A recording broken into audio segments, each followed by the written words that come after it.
Je suis tombé dans le coma pendant 3 mois et mon premier flash, ça a été quand je me suis réveillé, j'ai vu le guide au pied de mon lit. J'avais 7 ans, en fait, il m'a parlé, il m'a dit surtout ne rentre pas dans la lumière, je serai toujours avec toi. J'ai aidé un jeune homme qui était dans le coma, que j'ai sorti dans le coma, j'ai prié, je suis allé avec mon guide, on est allé le chercher. Et en rentrant en communication, j'ai vu que le monsieur ne voulait pas rentrer. Il voulait pas rentrer, il a dit non, laissez-moi, je ne veux pas rentrer. Et le lendemain, il était décédé. Et après, de voir dans mes visions qui vont venir, bien sûr que oui. Ah, Bon, mais bien sûr que oui. Mais ils sont comment alors, ces Ah, il y extraterrestres? a plusieurs races. Il y a plusieurs races. C'est-à-dire? Bah, il y a les petits, tout le monde le sait, hein, il y a les petits gris, il y a les blonds avec les yeux bleus, et il y a les reptiliens. Je suis en compagnie de Franck Lecoeur. Franck, je suis ravie de t'inviter dans The Reason Podcast. Tu es médium depuis ton enfance, tu participes à tous les salons de France, dont le salon Parapsy. On va décrypter ensemble le monde du paranormal, certaines dérives de la voyance. Surtout, tu es une personnalité authentique. Alors Franck, depuis quand es-tu médium et quand as-tu eu ton premier flash? Bonjour, je suis médium depuis 1973, dû à un accident, je suis tombé dans le coma pendant 3 mois. Et mon premier flash, ça a été quand je me suis réveillé, j'ai vu le guide au pied de mon lit. C'est-à-dire? Mon guide, j'ai vu un spectre blanc avec une grande barbe, un peu à la Moïse, qui m'a fait comme ça. Et en fait, ce personnage, il est resté dans ma vie. En fait, c'est mon guide, il est toujours avec moi. Et je l'interroge quand j'ai besoin de lui, quand je fais mes consultations. Il me parle. En fait, c'est pour ça que souvent aux gens, je leur demande de ne pas me faire répéter les choses parce que on me parle dans ma tête. Donc voilà, c'est tout à fait normal. Hein. Oui, Voilà. bien sûr, bien sûr. Et lorsque tu as eu cette rencontre avec ton guide, tu étais enfant. J'avais 7 ans. En fait, il m'a parlé. Il m'a dit surtout ne rentre pas dans la lumière, je serai toujours avec toi. Il m'a dit de toute façon, t'inquiète pas, tu vas redescendre. Bien le mot redescendre, hein, pas monter. Et de là, oui, je l'ai vu au pied de mon lit. Et puis après, c'était une grande aventure. C'est vrai qu'au début, j'ai eu la trouille. Enfin, ma mère aussi a eu très peur. C'est pour ça qu'on m'a envoyé voir un psy. Parce qu'on ne comprenait pas toutes ces images, toutes les choses que je disais. Et arrivé un moment, j'ai rencontré un très très grand monsieur psy qui est devenu un grand professeur, qui m'a beaucoup aidé. Et puis, en fait, qu'a dit à ma mère, écoutez, ou ça continue comme ça, ou ça s'arrêtera. Mais laissez-le vivre ce chemin-là. Et puis voilà. Oui, donc tu as eu des parents qui étaient dans la compréhension. Mais bien sûr qu'ils ont peur, ils ont dit le petit il n'est pas normal, il voit des choses. Et après, quand ils ont vu que les choses arrivaient, ils se sont dit, ouais quand même, c'est pas mal. Donc au début, tu as commencé à avoir des prémonitions. Et ces prémonitions, donc, elles arrivent grâce à ton guide. Ou c'est à cause d'événements ou une personne? Alors, comment ça se manifeste? Alors, il y a des cartes. Il y a des cartes, j'ai quand même un jeu de cartes dans les mains qui va Mais me quand tu étais déclencher. enfant, au tout début? Ça me parlait, j'avais une voix. Alors, c'est bizarre parce qu'au début, c'était pas comme ça. C'est comme si j'avais une cassette à l'envers qui tournait à l'envers dans ma tête, mais je ne comprenais pas les mots, je ne comprenais rien du tout. Donc, arrivé un moment, je me tapais la tête, j'étais pas bien, j'ai quelque chose qui allait pas. Et un jour ou l'autre, les paroles, je les ai entendues dans la tête. Ça a été vers l'âge de 14 ans. À partir de 14 ans, ça a commencé à être de plus en plus net. Et puis depuis, c'est comme ça. Je raconte les choses aux gens. Mais surtout, j'aime pas qu'on me fasse répéter les choses. J'y arrive pas. Et tu avais peur quand tu étais enfant, adolescent? Alors, mes frères, ils avaient peur. Pas moi. Toi, tu avais une sérénité, peut-être, une paix? Non, mais moi, je m'éclatais avec lui, parce qu'après, je le ressentais. Et je l'appelais même Sam, je l'appelais à l'époque. Et mon frère me dit, c'est Sam le fantôme. Hein. Je dis, mais non. J'ai dit, c'est dans ma tête, on me parle. Et après, je racontais plein de choses à mes frères, et j'avais la trouille. Ce qui s'est passé, c'est qu'arrivé, ma mère m'a mis dans un truc de fou. D'accord. Et oui. De dire il n'est pas normal et tout. Et c'est là que ce professeur qui m'a sorti de là, il a dit non, il est tout à fait normal, tout à fait normal. Oui, il est juste connecté, quoi. Exactement, exactement. Et là, par exemple, est-ce qu'il est avec nous? Ah ben bien sûr que oui. Je l'ai mis dans le sac à dos, il est venu avec nous. Il est venu de Marseille. C'est ça. Non, bien sûr, il est tout le temps avec moi. S'il n'était pas avec moi, ça serait très grave. Je pense que je ne serais pas là. C'est indispensable pour toi de communiquer avec lui? Ah oui, bien sûr, bien sûr, bien sûr. Il fait partie de ma vie, quoi, en fait. En fait, on est deux. Je me rappelle quand j'étais à la Foire de Marseille, il y a une dame qui est sortie de ma cabine, qui est allée voir l'organisatrice de la Foire de Marseille, et qui a dit, mais il n'est pas tout seul, lui, hein, ils sont plusieurs là, dans la cabine. Hein. Mais c'est vrai, c'est vrai. quand tu fais... Maintenant, tu es un homme, hein, depuis un bon moment. Oui. Et donc, voilà, c'est intéressant de voir ton parcours en tant qu'enfant, comment on vit cela, le regard de ta famille. Et maintenant, tu as un jeu de cartes. Comment ça se passe quand on fait une consultation avec Franck Lecoeur? Alors, le coup du jeu de cartes, c'est à l'époque, je faisais de la voyance sans carte. Mais vraiment pas. Et il y a eu des gens qui sont venus me voir, et, tout au début. Hein, et il y a des gens qui disaient, vous n'êtes pas voyant parce que vous n'avez pas de carte. Alors j'ai dit à mon père, tu peux me passer... Alors, excusez-moi, je ne fais pas de publicité, mais je dis, papa, tu peux me donner un jeu de 32. C'était le jeu, il y avait marqué 51 de jeu de Marseille. Et j'ai commencé à faire des cartes avec ça. Après, les gens, ils ont été contents. Après, j'ai pris d'autres cartes, mais en fait, j'en ai pas besoin. Tu n'en as pas besoin. Non. D'autant que quand tu fais une consultation, on ne peut pas toucher le jeu de cartes. Non. Pourquoi? Parce qu'il y a mes... Comment on appelle ça? Il y a mon fluide dedans, il y a mes forces. Non, je ne veux pas. En fait, on peut le toucher, mais il faut que je le renettoie. Il faut que je le remagnétise. Non, je ne veux pas. Et tu utilises que des cartes? Des cartes, non, pas de pendule, pas... Bon, chacun a son support. Un jeu de 32, un jeu de triade, un jeu, mais le meilleur jeu pour moi, c'est le jeu de 32.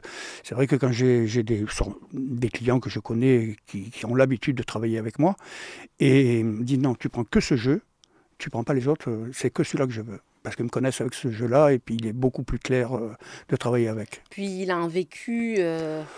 Les cartes, c'est quoi en fait? C'est un canal avec l'au-delà, quelque part? Alors, un jeu de 32, valet, dame, roi, tout ça. Arrivé à un moment, je vais voir une dame. Et je sais que c'est une dame, ça parle de quelqu'un. Et le guide, il va me parler, il va me dire, voilà, c'est ça. Et quand on me demande, admettons, est-ce que je vais me séparer, est-ce que... le guide, il m'explique. C'est spécial, hein, ma voyance est spéciale. Et quand on me consulte, la plupart des gens regardent mes yeux. J'ai les yeux qui changent, je ne suis plus là, je suis ailleurs. T'es en transe. Ouais, si on veut, c'est oui. Mais en fait, le guide est avec moi. Et ça me fait tellement plaisir de te voir, parce que ça fait... Nous, on ne s'est pas vus depuis le confinement. Oh, ça fait longtemps. Hein, ça fait longtemps. Oui, ça fait au moins 5 ans, peut-être 6 ans qu'on ne s'est pas vus. Quand j'avais mon bureau à Exactement, Paris. exactement. Et donc, ça fait vraiment plaisir de te voir en vrai, parce que des fois, on communique. C'est vrai. Parce que moi, tu es mon ange gardien. Voilà. À beaucoup. À beaucoup. Mais... Et donc, par rapport à ce guide aussi, vu que tu en reparles, est-ce que tu lui as déjà posé la question de qui il était? Mais je sais qui c'est. Ça, je ne peux pas le dire, mais je sais qui c'est, je connais son prénom, je sais qui c'est, bien sûr. Dans le temps, j'ai eu peur. Et après, je me suis rapproché de la religion. Et c'est quelqu'un de la religion. Et je ne peux pas en dire plus. D'accord, oui. Je respecte. Voilà. Je respecte cela. Quelle est ta prédiction qui t'a le plus époustouflé? Travailler par les forces de l'ordre, déjouer des attentats. Bon, ça c'était tout au début, après j'ai arrêté de le faire. Parce que après j'ai vu d'autres choses. Au niveau de la gendarmerie, dernier roman, ils m'ont pas écouté. Apparemment, là aujourd'hui, c'est ce que j'avais dit.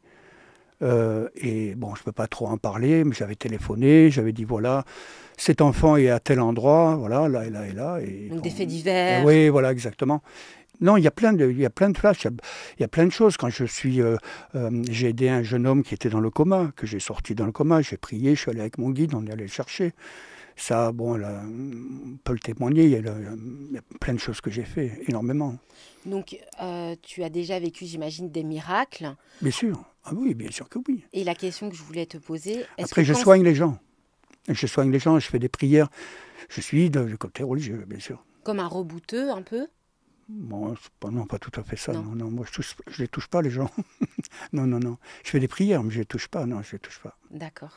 Voilà, c'est quand tu as participé à des enquêtes d'investigation liées à des faits divers. Comment ça se passe? On te contacte ou c'est toi qui contactes? Alors, au début, on me contactait. Après, c'est moi qui ai contacté. Mais après, les voyants, on les prend pour des rigolos. Donc, arrivé un moment, j'ai dit non, je ne les appelle plus. J'ai appelé la gendarmerie, j'ai appelé pas mal de choses. On s'est moqué de moi. On m'a dit oui, vous êtes plusieurs à téléphoner, les guignols, les machins. Non, ça après, non, j'ai tout abandonné. Parce que dans la voyance, il n'y a pas que des guignols. Hein. Il y a des gens très, très sérieux. Hein. Oui, absolument. Oui. Et est-ce qu'il y a des faits divers qui t'ont touché dernièrement, si tu veux en parler? Ouais, il y en a plusieurs, mais J'en fais tous les jours, donc je ne sais pas, il y a tellement de choses que j'ai fait pour les gens. C'est délicat aussi, Oui, c'est quelquefois. dur, c'est dur, surtout sur les enfants, sur beaucoup de choses, c'est dur. Euh, Mais même quand on voit des décès, c'est dur aussi. c'est exactement la question que j'allais Je sais, te poser. Quand c'est l'heure, c'est bien l'heure. sûr, tout à fait. C'est vrai, quand c'est l'heure, on ne peut rien faire. C'est le destin. Voilà, c'est le destin.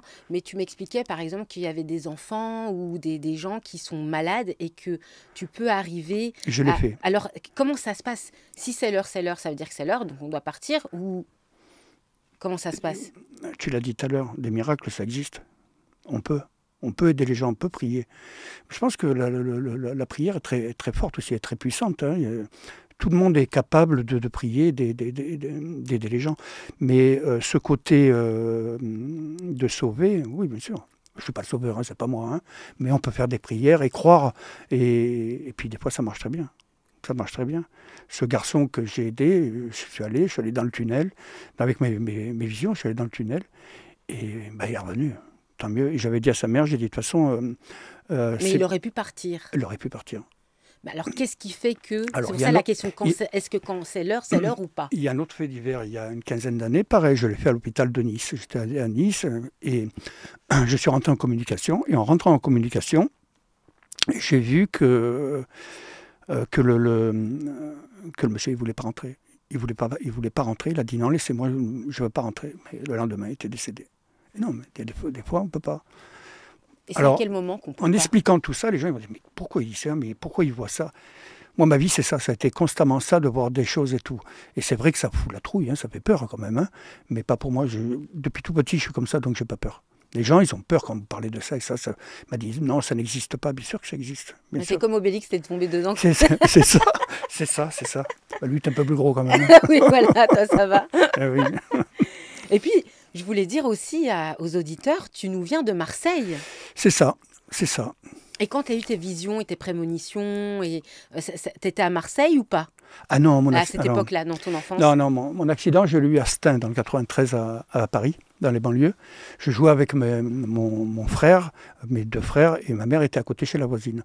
Et en fait, les barils de lessive Bonux à l'époque, on enlevait le fond, et mon frère, il l'a mis autour de mes bras comme ça. Et en fait, j'avais 7 ans, hein, je jouais avec mon petit frère, et il avait pris le balai, il tapait dans le tonneau, on rigolait. Et arrivé à un moment, je me suis pris le pied dans le tapis, et je suis tombé, je ne pouvais pas faire ça. Donc je suis tombé, et je me suis pris l'angle du canapé. Je me suis ouvert de là à là. Je suis resté 3 mois dans le coma. Donc toi-même, tu es un miraculé. Exactement, exactement. Ma mère était constamment à côté en train de faire des prières, et je suis revenu. Est-ce que dans ta famille, il y a d'autres personnes aussi qui avaient ces dons? Alors, ma grand-mère, ce que me dit ma mère, hein, ma grand-mère, je me rappelle à l'époque de la guerre, ma mère était à table avec ses sœurs, et ma grand-mère, elle a dit, écoutez, vous mettez une assiette pour votre père, il va rentrer. Mais il était à la guerre. Mais ça a tapé, et il est rentré, et il était là. Oui, il y avait des prédictions, mais je pense pas que ça vient de ma grand-mère, ce que j'ai eu là. Moi, je pense que ça vient vraiment d'autre part. D'autre part? Oui, d'autre part. Oui, de par tes communications avec ton guide. Exactement. Pour moi, c'est autre chose. C'est pas... Et puis c'est bien. Attention, il ne faut pas croire, parce qu'au début, quand vous avez 7 ans, que vous avez ça fait peur. Hein. Ça fout la trouille. Hein. Ça fout la trouille. Hein, quand vous allez à l'école, je me rappelle à ma mère, à Astin, je suis allé à l'école, j'ai dit, maman, le guide, il a dit que je ne veux pas aller à l'école, ça ne sert à rien. Elle me dit, mais tu vas y aller. Ah bah oui. Elle me dit, Tu pas pouvais qu'est-ce pas que passer à côté. tu vas y aller. Et non, plein de choses comme ça. Non. Mais après, alors c'est vrai que quand on travaille dans la médiumnité, on se fait rémunérer, c'est normal. Il y a des gens, ils vous disent, ouais, mais ça vient quand même du bon Dieu, pourquoi vous faites payer? Je dis, mais attendez, vous avez de l'URSSAF, vous avez des choses, vous payez, on paye. Hein, donc, Oui, c'est un métier. c'est un métier, c'est devenu un métier. C'est un De toute métier. façon, au niveau de l'État, c'est devenu un métier. Hein, de toute façon, hein, Oui, voilà. c'est reconnu. Voilà, Voilà. exactement. Voilà. exactement. Le destin, il change ou pas? Est-ce qu'on peut changer son destin? Est-ce qu'on a Alors, plusieurs destins? Changer son destin, non, je pense pas. Je pense pas. C'est écrit. C'est écrit, Le c'est ce tout. qu'on dit. Ouais, exactement. C'est écrit. Et je pense que, si j'ai bien compris, je pense qu'on écrit déjà le livre là-haut. On a déjà les écritures. On la connaît, notre vie. Oui, mais je pense aussi que vous avez un rôle. Ça veut dire que quelquefois, vous pouvez quand même guider les personnes Oui, non, bien sûr. pour éviter peut-être des accidents. Est-ce que tu te rappelles de cette histoire? Justement, la dame qui est venue avec la moto. Je t'en avais parlé, on avait fait... Raconte-nous. Voilà, je vais le raconter. Donc en fait, il y a une dame qui vient chez moi. À l'époque, j'avais des cloisons chez moi. Elle rentre, elle pose le casque. Mais moi, je n'avais pas vu qu'elle avait posé le casque. Elle s'assoit et je commence à y parler, faire sa voyance. J'ai dit, oh, vous avez la moto? Elle m'a dit, ben, je suis rentré avec le casque. J'ai dit, mais je n'ai pas vu le casque. Elle m'a dit, oui, c'est vrai. J'ai dit, écoutez, ne prenez pas la moto pendant 6 mois, parce que sinon vous y restez. Elle m'a dit, ouais, d'accord, elle rigolait. J'ai dit, mais je ne plaisante pas. Et qu'est-ce qui s'est passé 6 mois après? Bon, elle est décédée. Accident. Elle ne conduisait pas, elle est montée avec quelqu'un. J'ai dit, même monter avec quelqu'un, surtout ne faites pas ça. Donc elle est montée derrière la moto et puis est décédée. Un an après, je l'ai su un an après parce que sa fille est venue me voir. Et elle m'a dit, voilà, j'ai dit, mais c'est quoi cette personne-là qui vient de mourir d'une moto? Elle m'a dit, c'est ma maman, vous lui avez dit, elle vous a pas écouté. J'ai dit, mais c'est la vie. Bon, à la petite, je ne l'ai pas fait payer, je n'ai pas voulu la faire payer. Oui, paix à son âme, bien sûr que oui. Bien sûr que oui. Ça me fait de la peine parce que c'est comme si c'était hier pour moi, parce que je la vois encore dans ma tête. Hein. C'est comme si c'était hier. C'est comme ça, c'est le mektoub. Exactement. Ouais. Mais ça aurait pu être évité. Elle m'aurait écouté, oui, bien sûr que oui. Bien sûr que oui. Il y a des gens que j'ai aidés, comme le petit dans le coma. Pas un petit qui a 18 ans. Hein. Et non, aujourd'hui, il en a 22. Oui. Non, il n'y a pas... Donc, tu es connecté quelque part au paranormal. Oui. Est-ce que tu peux nous décrire c'est quoi selon toi le paranormal et est-ce que tu crois aussi aux extraterrestres? Bon, extraterrestres à 100%. Ah oui? Oh, mais bien sûr que oui. Bien sûr, ils sont déjà là même, hein. Je dirais qu'ils sont déjà là. Mais bien sûr que oui. Bah, explique-nous ta vision alors du paranormal. Moi, je suis un homme curieux. Et donc, je vais aller un peu sur YouTube, je vais aller un peu de partout, je vais regarder. Et puis, il y a 2008-2009, j'étais à Saint-Raphaël avec mon ex-compagne. Et à l'époque, je fumais la cigarette, bien sûr. Et j'étais sur le balcon, et d'un coup, je vois un truc qui arrive comme ça, dans le ciel. Et il part d'un coup. Alors, si moi, j'y crois pas, moi, j'ai vu, hein, donc je suis obligé de croire. Hein. Et après, de voir dans mes visions qui vont venir, bien sûr que oui. Ah, mais bien sûr que oui. Mais ils sont comment alors, ces il y extraterrestres? a plusieurs races. Il y a plusieurs races. C'est-à-dire?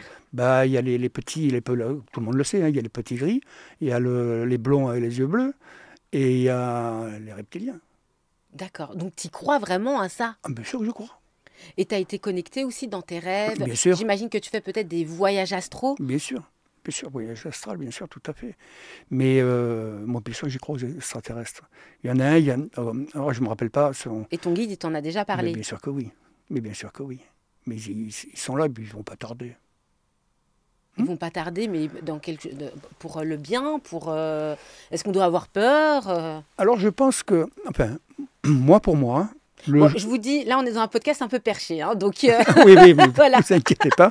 Voilà. En fait, qu'est-ce qu'il faudrait dire? Il faudrait dire que si on s'amuse à trop jouer avec le nucléaire, je pense qu'on risque de les voir. Pourquoi eux, c'est comme des gardiens? Mais c'est pas ça, c'est que la planète, elle ne nous appartient pas, elle n'est pas à nous. Elle est à qui? Elle est à d'autres. Je ne peux pas trop parler de tout ça parce que ce n'est pas le truc. Mais, si. On a dit on allait parler du paranormal. Donc, non, moi je dirais que... ils sont déjà là, il y a un grand moment, ils sont déjà là, ils sont peut-être même habités avant nous ici, hein, avec ces pyramides, toutes ces choses qu'on voit. Les civilisations. Mais bien sûr. Bon, pour moi, on n'est pas tout seul. Et puis, cette planète, moi, je ne pense pas qu'elle soit vraiment à nous. Hein. Et alors, Dieu, toi, tu crois en Dieu. Bien sûr. Quel est le lien donc, entre Dieu et ces êtres et nous?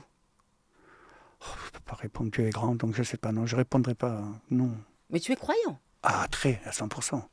Oui, très, très croyant, sinon je ne serais pas là. Je suis revenu. Donc, oui, non. Après Dieu, je n'ai pas d'image de Dieu. Moi, j'ai que l'image de mon guide, moi, ce que j'ai vu. Hein. Après, je ne sais pas si c'est Dieu, j'en sais rien. Hein. Non, je ne pense pas. Mais tu crois en Dieu? Ah, à 100%. Tu es chrétien, voilà, c'est ça. Ah non, je suis chrétien, mais même dans toutes les religions, le Dieu, c'est le même. Le Dieu, c'est le même. Bien sûr que oui. C'est vrai que finalement, quand on fait des comparaisons, même avec les religions, par exemple, hindouistes, ou même, par exemple, Bouddha... Mais c'est les livres, c'est tout. Mais sinon, le Dieu, c'est le même. C'est important pour toi de croire en une religion, enfin, je veux dire, en un Dieu, en un tout? Alors moi, je crois en Dieu et je crois, aux Templiers. Et oui, Intéressant. moi je suis très très templier. Je crois aux templiers. Je sais qu'ils ont existé, je sais qu'ils ont été massacrés hein, pour de l'argent, hein, pour bien sûr, par le roi Philippe le Bel. Donc, et Clément V, un pape, très sympathique. Et les templiers, c'était quand même des protecteurs. Alors, c'était pas des démons, c'était des chasseurs de démons. Alors, l'Église, ils ont dit que ils pratiquaient la magie noire. Pas du tout. Pas du tout. Ces gens-là, c'est des gens qui protégeaient les citoyens, tout simplement. D'accord. Et la magie, tu crois aussi à la magie? Oui, bien sûr. Et il y aurait de la magie Blanche, de la magie blanche. Non, noire. la magie noire, elle existe aussi, sûrement. S'il y a de la magie blanche, la magie noire, bien sûr. Non, moi, c'est la magie blanche, bien sûr. La magie blanche, c'est quoi? C'est de la bienveillance? C'est de la des prière. pensées... C'est de la prière, c'est des prières, c'est aider les gens, enlever les mauvais chakras dedans. Voilà. Ça va, j'ai des bons chakras, Mais moi. tout bien. Tout à fait. J'adore. Et donc, on va parler aussi un peu des dérives. Enfin, sauf si tu as encore des choses à dire sur le paranormal. Non, moi, je suis pas paranormal. Moi, je suis plus dans le côté médiumité. Hein. Mais bon, Mais c'est un peu lié au paranormal. Un petit peu. Ouais. Moi, le paranormal, oui, j'y crois bien sûr un petit peu. On va parler un peu des dérives. Parce que il y a des bons voyants comme toi, où tu es bienveillant, bien où sûr. Tes tarifs ne sont pas exorbitants. Il y a des bons docteurs, il y a des mauvais docteurs. Voilà, et même quelquefois, tu es toujours disponible pour les personnes qui te consultent. Oui, bien sûr. Voilà, bien sûr, oui. Sans forcément même demander quand ils m'appellent 3 fois dans la semaine, hein, je suis toujours disponible. Voilà. Comment on fait pour déceler si une personne est un charlatan ou pas? Je ne peux pas l'expliquer, ça se voit quand quelqu'un c'est un charlatan, ça se voit d'entrée. Oui, puis on peut appeler, des fois il y a des téléphones. Et puis, pose trop de questions, il ne faut pas poser de questions. Alors moi, c'est vrai qu'il y a des moments où je suis fatigué, ça peut arriver, hein, où je pose des questions parce que la personne ne se prête pas. Moi, ça m'est arrivé récemment, où il y a une jeune fille qui est venue et qui m'a dit non. Mais arrivé à un moment... j'étais obligé de lui poser des questions pour essayer d'ouvrir une porte. Si j'ai la porte qui ne s'ouvre pas, je ne peux pas passer. Et à la fin, bon, ben voilà, elle n'était pas contente, mais ça arrive, hein, ça arrive, pardon, ça arrive. Hein. Oui, et en fait, c'est ça, c'est qu'il faut, quand on va voir, je pense, une personne, donc un médium, être ouvert. Heureusement. Il y en a, Parce que si tu es fermé... Ah ben, voilà, déjà, quand vous arrivez et que vous voyez quelqu'un qui est comme ça, déjà, il se ferme, au niveau des chakras, il se ferme. Déjà, donc qu'est-ce qu'il faut faire? Bon, déjà, je leur dis déplier les jambes, déplier les bras. Et après, j'attaque. Après, une fois que je rentre dans la personne, c'est fini, moi. Après, je ne m'arrête pas de parler. Hein. Ah oui, oui, c'est vrai. Ah, moi, c'est une fois que je suis dedans. Mais comment vous faites? Mais comment vous faites? Ne parle pas. Je dis, voilà, vous avez 2 enfants, vous avez ça, vous avez divorcé, vous avez perdu votre père, vous avez perdu un frère. Quand c'est parti, c'est parti. Hein. Ah oui. Mais si la personne ne se prête pas, il y a des personnes, des patients qui viennent, des clients qui viennent, et qui sont là pour essayer de... comment expliquer de dire le voyant, il va rien voir sur moi, je vais tout faire pour qu'il ne voit rien. Il y en a des comme ça. Hein. Il y en a. Hein. Alors, qu'est-ce que je fais? Je leur dis, levez-vous et rentrez. Et ne me payez pas parce que je ne veux pas de votre argent. Ben oui, ça sert à quoi? Tout simplement. Tout simplement. Est-ce que pour toi, un médium, c'est un peu comme un thérapeute, comme un psychologue? Oui et non. Alors, pour être médium, il faut un peu de psycho. Parce qu'on ne peut pas annoncer les choses comme ça aux gens. Hein. Moi, je sais qu'il y a une voyante à l'époque, j'avais une cliente il y a une vingtaine d'années, qui avait... elle est venue chez moi, elle avait une maladie, elle faisait pipi de partout. Ça peut arriver, ça peut arriver. Et elle aimait très très fort son mari. Et un jour... elle est partie voir une autre voyante. Moi, j'étais en train de la soigner. Je faisais des prières pour elle. Une autre voyante qui a dit, de toute façon, tu ne seras jamais soignée. Ton mec, il va partir. Tu vas te retrouver toute seule. Elle s'est jetée du 4e étage. Et oui, il y en a. L'impact. Et oui, c'est pour ça. Il ne faut pas dire n'importe quoi aux gens. Il faut faire très, très attention. Savoir si... Alors moi, je commence... Alors, je ne suis pas astrologue, mais à force, ça fait quand même 34 ans que je fais ça. Je leur demande leur signe du zodiaque pour voir à peu près comment on peut toucher la personne. Si c'est un poisson, des fois c'est sensible, il faut faire attention. Quand c'est un scorpion, ça aussi c'est un peu... le lion aussi, il est sensible aussi. Bon, je ne suis pas astrologue, hein, mais je sais que j'arrive à les capter un petit peu comme ça. Et il y a un sens où je peux rigoler avec eux, où je peux donner un autre genre de personnage. Oui, c'est pour créer un feeling. Exactement. Et puis, des fois dans la séance, ça ne va pas. Hop, attendez, je vous fais un café. Des fois, je coupe, je fais exprès. Je fais un café, on sympathise et après, on repart. Oui, c'est important pour toi de créer une proximité. Exactement. Il faut que, moi, les gens, quand ils viennent me voir, ils m'ont dit, mais vous n'êtes pas comme les autres, vous rigolez, vous êtes rigolo. La vie, c'est ça. Hein. Moi, vous savez, je ne l'ai pas appris, la voyance, elle est venue à moi. Hein. Je n'ai pas appris du tout. Sauf les cartes que j'ai battées dans mes mains, que j'ai jamais appris non plus. Hein. Et quand tu rencontres une personne qui est addict à la voyance, en fait, il y a des personnes qui sont complètement en addiction. Et si elle veut te voir tous les jours, qu'est-ce que tu fais? Alors, là, c'est un peu de psychologie. Parce que bon, la tu voyance. vas pas l'apprendre si elle vient tous les jours te voir. J'en ai. Mais ils en ont besoin, ils le savent. Hein. Ils le savent. Même si je raconte la même chose que je. C'est une maladie, l'addiction. Ouais, mais c'est rien. C'est comme ça. Ils viennent. Hein. Moi, je donne pas de cachet. Hein. Oui. Et non. Moi, j'essaye de les aider et je les aide. Moi, j'ai un client, ça fait 3 ans qu'il vient me voir. Hein. Il est content, même qu'il a sa femme et tout, il est content. Il va pas venir te voir tous les jours. Non, pas tous les jours, une fois par mois. C'est ça mois. dont je te parle. Vraiment, il y a des maladies Une aussi. fois par mois. Et il y a des gens qui se ruinent là-dedans. Non, mais il y a des voyants et des C'est là où je te parle, en fait, des charlatans. Voilà, justement, moi j'en connaissais un qui est un jeune. Il est venu me voir, et après, bon, bien sûr, il a le droit d'aller voir un autre voyant. C'est libre arbitre. Donc il va voir l'autre voyant, il revient me voir en plein, il me dit, oh, qu'est-ce qu'il y a? Il m'a dit que je me tuais en voiture et tout. J'ai dit, mais jamais de la vie. Jamais de la vie. Ben, tu ne vas pas te tuer en voiture, jamais de la vie.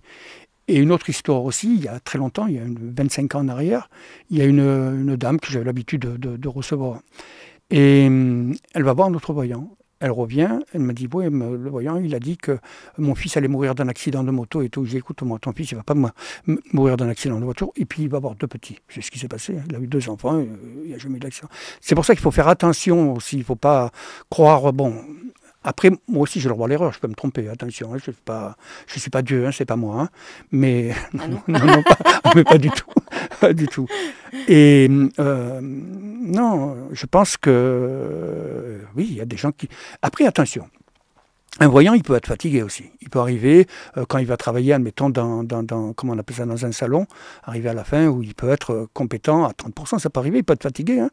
Et après, en général, les gens qui connaissent le voyant, ils retournent le voir. C'est-à-dire, Franck, je ne t'ai pas trouvé au top, là, et ils reviennent. Et après je m'arrange avec eux. Oui, c'est bien ça. Sûr. Et par exemple, parce que ton guide, il ne va pas forcément te parler tout le temps, ou peut-être qu'il va te parler au moment où tu es vraiment en forme. C'est ça, mais quand on se retrouve dans un salon, il y a d'autres énergies. Il n'y a pas que des énergies bénéfiques, il y a plein d'énergies négatives, mais il y en a beaucoup. Et on est un peu dans un monde un peu négatif en ce moment, attention. Hein. Il est dur le monde en ce moment. Hein. On regarde tout ce qui se passe dans les pays là, actuels. Oh, c'est dur, hein. C'est dur, hein. Tout ce qui se passe, bon, je ne vais pas rentrer là-dedans, mais c'est grave. C'est grave. C'est la question que j'allais te poser. Ouais. En ce moment, il y a des guerres. C'est ça. Quels sont tes pressentiments, en fait, pour l'humanité? Ça fait peur. Ça fait peur. Les gens sont fous. Ça fait peur de tout ça. On n'a pas besoin de guerre. On n'a pas besoin de guerre. On est bien comme ça. Faudrait et je vénérais ce monsieur qui s'appelle Coluche, qui disait, vous voulez la guerre, on met les 2 présidents sur un ring et cassez-vous la gueule. Non. Qu'est-ce qu'on va s'embêter avec tout ça là? Faudrait pas la guerre. Quand on est croyant, il n'y a pas besoin de guerre. Absolument. Et dans les personnes qui te sollicitent, est-ce que tu as des stars qui viennent te voir? J'en ai. J'ai même des gens politiques, oui, j'en ai. Mais je peux pas, hein. Là je peux rien dire. J'en ai, oui, bien sûr. J'ai beaucoup de personnes, des politiciens, des médecins, des grands médecins, oui, j'en ai. Okay.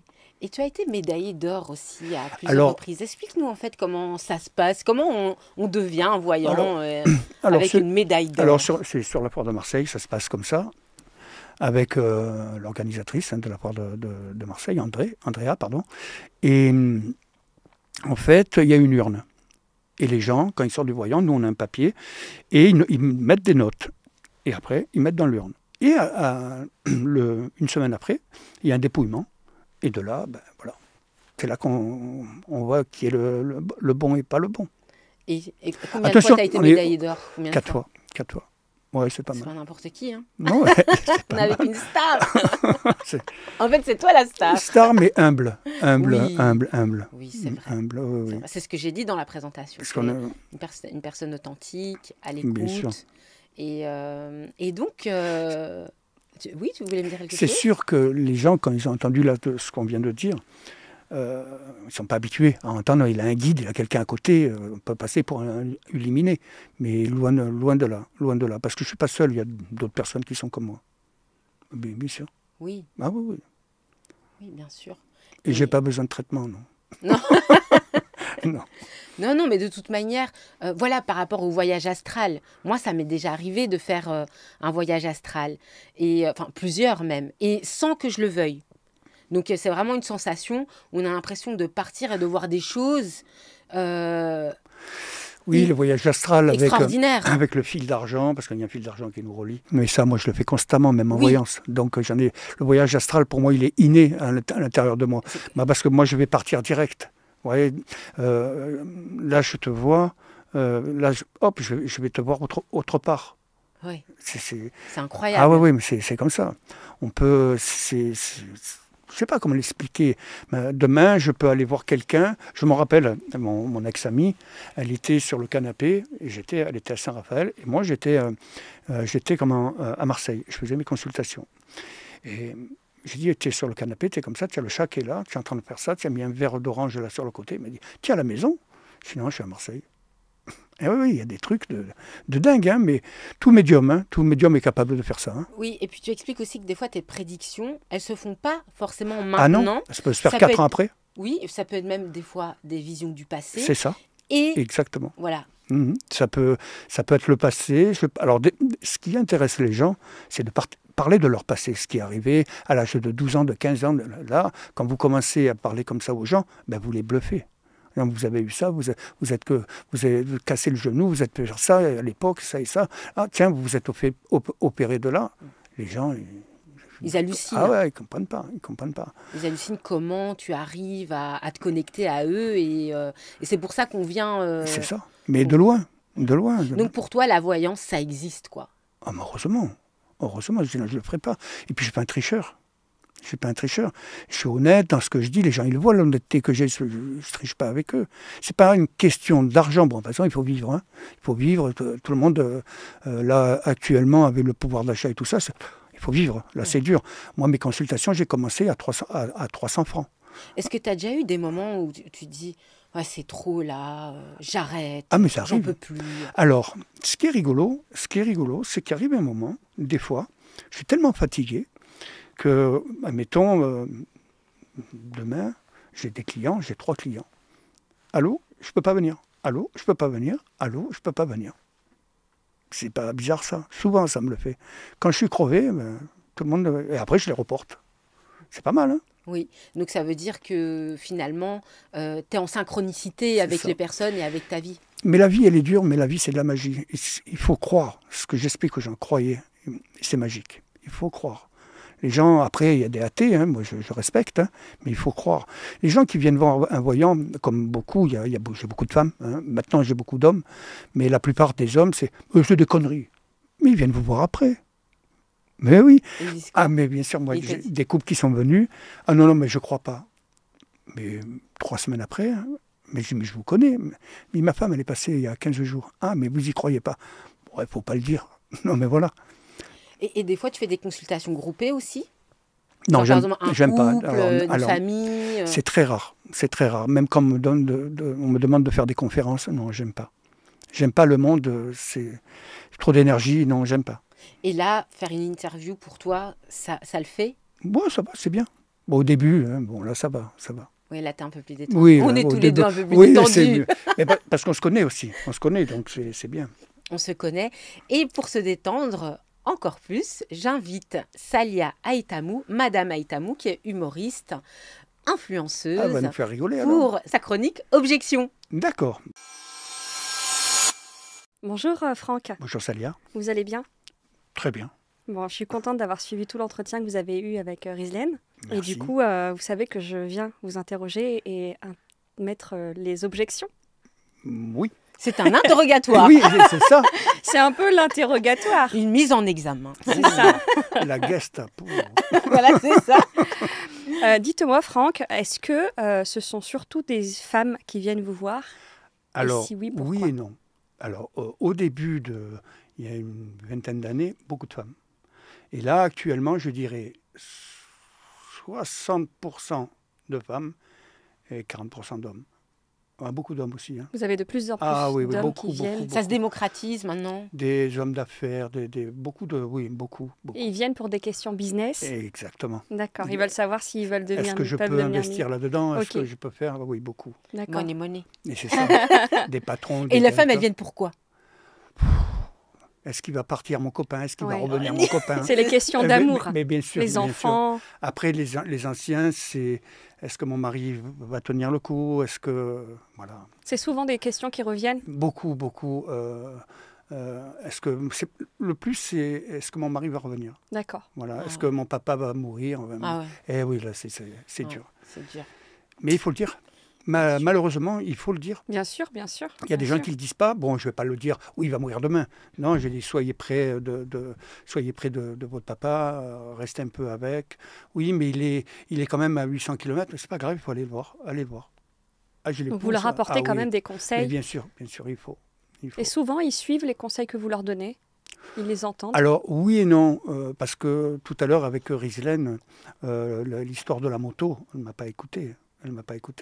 Donc, il y a des gens qui écoutent, il y a des gens qui n'écoutent pas. Qui écoutent Mais pas. ça, on ne peut rien y faire. Nous, on a donné le message. Du moment qu'on a donné le message, après, c'est comme ça, hein, on ne peut rien. Et vous vous en voulez quand les gens ne vous ont pas écouté ou pas? Je m'en veux parce que j'ai dit j'aurais pu l'aider, mais qu'est-ce que vous voulez faire? Vous savez que ça dépend Quand pas on de dit à vous. un petit, tu vas te brûler, attention, ça chauffe, tu vas te brûler. Il n'écoute pas, il essaie de brûler. On y va tous. Et, voilà. Et puis voilà. Alors, ma deuxième objection, Franck, c'est comment vous vous ressourcez justement avec cette activité-là? Alors, comment je me ressource? Comment vous vous protégez? Comment vous vous ressourcez? Alors moi, une fois que j'ai fini mon boulot, moi, ça se ressource tout seul. Je pense que... Alors, vous avez vu la ligne verte? Oui. Il est beau, ce film. Oui, Magnifique. c'est Vous un avez vu super quand film. tout sort comme ça de la bouche? Oui, Bon, là, on le voit parce que c'est imagé. Mais moi, je pense que ça part la nuit. Ça s'en va la nuit. Après, c'est vrai que quand on soigne des gens, on fait des choses pour les soigner et tout. C'est vrai que des fois, c'est lourd, on est fatigué. oui, bien sûr. C'est lourd. Puis il faut c'est se lourd. nettoyer peut-être des fois avec du sel, non? Avec du gros Chacun sel. sa façon de se nettoyer. vous avez votre rituel? Moi, j'ai mon rituel. D'accord. On ne peut pas savoir c'est quoi. Je peux pas trop. Mais en fait, t'es trop secret. Non, je peux pas. Non, C'est ce qu'il faut, important. ce qu'il faut savoir. Non, ce qu'il faut savoir. C'est important de peut-être de garder Voilà, une part. exactement, c'est parce ce que vous avez, moi, j'ai beaucoup de confrères, j'ai Oui. beaucoup de gens Oui, mais les auditeurs, peuvent, ils comprennent pas. non, qui peuvent utiliser ça. Et non, il y a des façons. Non, je peux pas les donner. C'est à moi. C'est pour me comme les protéger. secrets de grand-mère. Exactement. Voilà. Exactement. Et donc, t'as un Je secret de peux pas tout T'as des dire. secrets de grand-père. C'est ça. C'est ça. C'est ça. Mais Franck, écoutez, moi j'ai une troisième et dernière Mais bien sûr, objection. sans prix. Ah oui, il n'y en a que qui 3 est- aujourd'hui. Il n'y en a que 3 aujourd'hui. Mais je pense que c'était assez fort le message que vous avez délivré avec Rislaine. Et moi, ma dernière objection que j'ai pour vous, Franck, c'est si vous pouviez laisser un message que le monde découvrirait par hasard, ce serait quoi? Aimez-vous les uns les autres. Ah oui. Ça, c'est vraiment Eh oui. une Eh oui. devise, un message de Franck. Eh oui. Le cœur, parce que c'est quand même incroyable. Ton nom, Mais oui. c'est C'est le le cœur. cœur. Eh oui. Eh oui. Et mon don. Il y a tout qui est, je sais pas. Tout est C'était lié. relié au cœur, Tout exactement. est lié. Tout est lié. Le chakra du cœur. C'est ça. Vous savez, quand vous êtes dans le coma pendant 3 mois, et que vous avez une maman qui est à l'église en train de prier pour que son petit revienne de 7 ans. Moi, quand elle m'avait dit ça, je n'ai pas trop compris. Maintenant, aujourd'hui, que je suis grand, je me suis dit, waouh, elle a dû souffrir. Eh oui, elle a dû souffrir. Après, moi, ma vie est compliquée parce que ma mère, j'aime ma mère, mais c'est ma tante qui m'a un peu élevé. C'est compliqué. Parce que moi, mon don avec mon beau-père à l'époque, j'y croyais pas trop, quoi. Hein. Ma tante a cru en moi. Ma mère aussi, après par la suite, elle a vu que c'était vraiment des choses vraies, quoi. Et j'ai une vie un peu compliquée au niveau de ma jeunesse, oui, un petit peu quand même. Mais est-ce que vous avez toujours cru en vous? Oui, bien sûr. C'est ça la Bien sûr. meilleure des choses. Moi, la question que je voulais encore te poser, et on va terminer Oui, là-dessus. bien sûr. je t'en prie. Est-ce que c'est difficile, quelque part, aussi d'assumer d'être voyant? Avant, oui, plus maintenant. Plus maintenant. Parce que pourquoi? Parce que j'ai confiance à mon Bien guide. sûr, Maintenant, c'est mon guide. bien sûr. J'y ai donné de l'importance, c'est pas si vieux que ça. Hein. Je sais qu'il existe et j'ai donné de l'importance il y a 1 an et demi, 2 ans. Et quand j'ai donné l'importance, les images, ils sont encore beaucoup plus fortes parce qu'il sait que je crois en lui à fond et puis maintenant, il n'y a pas de problème. Qu'il est existant. Ah oui, non, mais c'est sûr. Après, quand on m'entend parler et qu'on dit, je dis, on me dit. Avant, je disais, on me dit. Maintenant, je dis, mon guide me dit. Je ne donnerai pas son nom, mais je le cite. Eh bien, on va Voilà. remercier Sam. Oui, ça, c'est le fantôme. C'est pas le Mais guide. de ça. quand tu étais petit. En tout cas, on va remercier ton guide. Je te remercie infiniment d'avoir participé à l'émission The Rislaine Podcast. Merci Salia Merci. pour ta Merci, super Salia. chronique. Merci Franck. Merci, Objection. Rislaine. Merci. Et on se retrouve bientôt sur toutes les plateformes d'écoute, YouTube, Et oui. Instagram. Et allez sur la page de Franck, où peut te retrouver Franck. Sur J'adore. Instagram, sur Facebook, voilà. Sur Et ça s'appelle comment ta page? Instagram Oui, Franck Lecoeur. Franck Lecoeur. Franck Voilà. Lecoeur. Et puis on se retrouve aussi sur Google, Voilà. voilà, YouTube. On avait fait une vidéo YouTube. Alors, si je qu'on me avait rappelle fait. bien, c'est Lecoeur, Franck Lecoeur, Franck Lecoeur. Voilà. De toute façon, on me trouve. Vous pourriez pas le Retrouvez-nous louper. sur tous les réseaux sociaux. Retrouvez aussi Salia. Oui, Madame Aïtamou. Ben, j'irai Partout. voir. Hein. Avec plaisir. Voilà, à bientôt pour un prochain The Rislaine Podcast.